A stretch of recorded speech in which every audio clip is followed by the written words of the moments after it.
Hello, welcome, what's up guys, I am Mario, and in this tutorial I will show you how to create charcoal in Minecraft. You may leave like, subscribe, share to others, write a comment. Let's go, see you next time. Okay, so what we need to do is chop some woods, from whatever tree.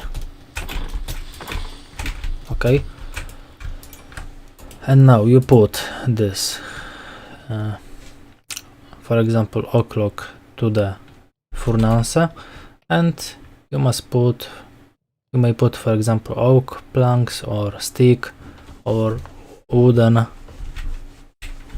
sword on pickaxe, and you will change it on charcoal, oak log on charcoal in furnace, and that's all. So thanks for watching. I will also invite you for my other videos.